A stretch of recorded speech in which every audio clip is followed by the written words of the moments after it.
안녕하세요. 김포에셋 부동산 중개법인의 이주영 팀장입니다. 오늘은 김포 콤팩트시티 발표와 관련해 신도시 보상 절차에 대한 얘기를 해보려고 합니다. 지난 2022년 11월 11일 국토부에서 김포 한강 이 콤팩트시티 조성 계획을 발표했는데요.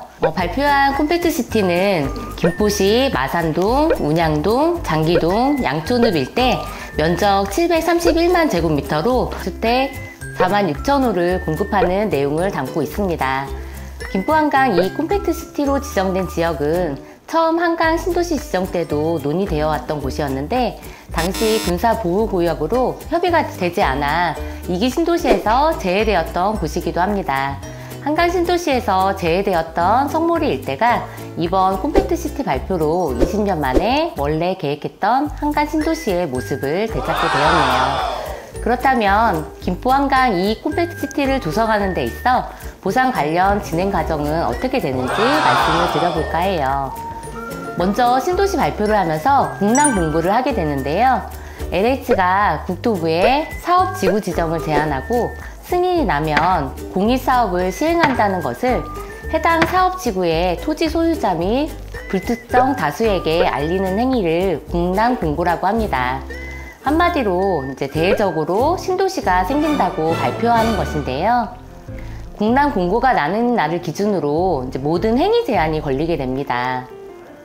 행위 제한이 되면 구역 내의 건축, 공작물의 신축이나 설치, 토지 형질 변경 등등 아무것도 못하게 되어 있습니다.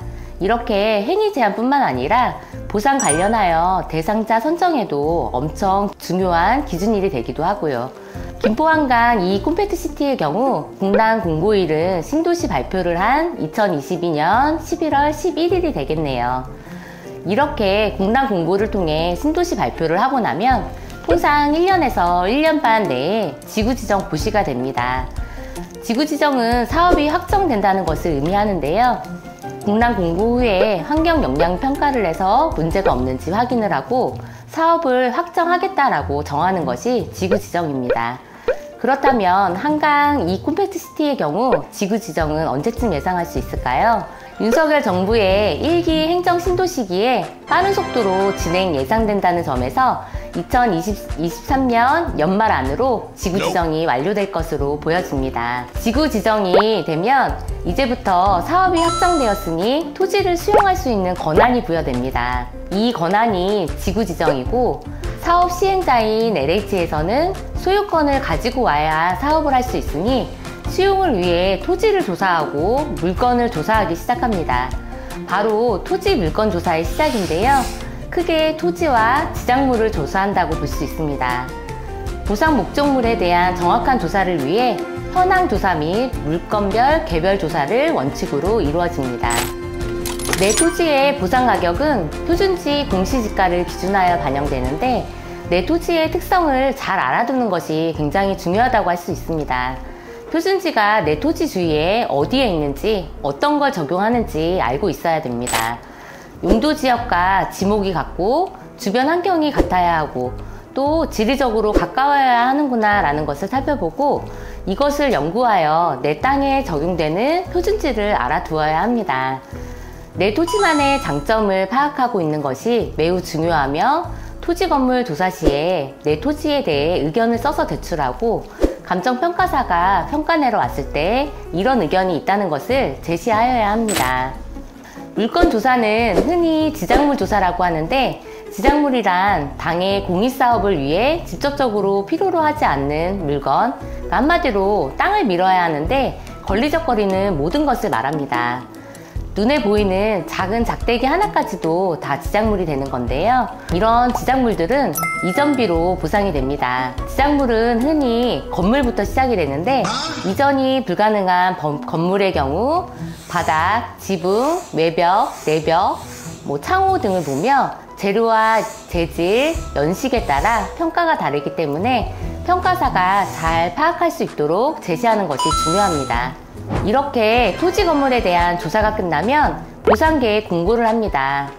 보상 준비가 되었음을 소유자 등에게 알리는 것인데요. 토지 물건 조사 내용과 보상 시기, 방법, 절차 등 보상 계획을 보여주는 것입니다. 보상계획 공고 후에 토지 물건 조사에 대한 이의 신청을 받고 이후 보상에 대한 협의를 진행하게 됩니다.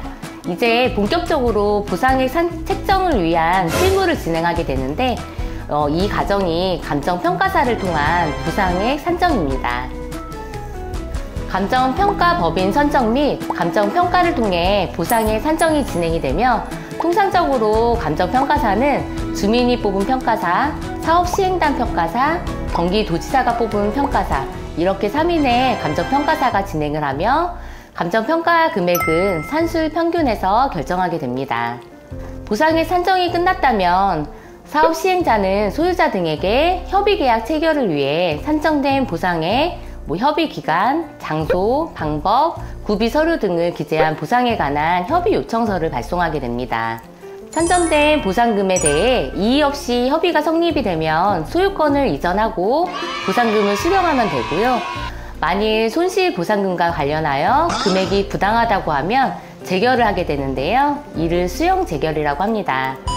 수용재결에도 불구하고 이의가 있는 경우 이의를 신청할 수 있고 이때 이의 신청 과정을 생략하고 바로 행정소송을 제기할 수도 있습니다. 이렇게 손실보상에 따른 모든 절차가 마무리가 되면 이주가 시작이 되는 것입니다. 보상에 대한 것은 LH가, 평가는 감정평가사가 진행을 하는데 보상은 보상에 대한 원칙, 평가는 평가에 대한 원칙이 있어서 보상받을 사람은 내 것을 어떻게 평가하고 보상받는지 잘 알고 있어야 돼요.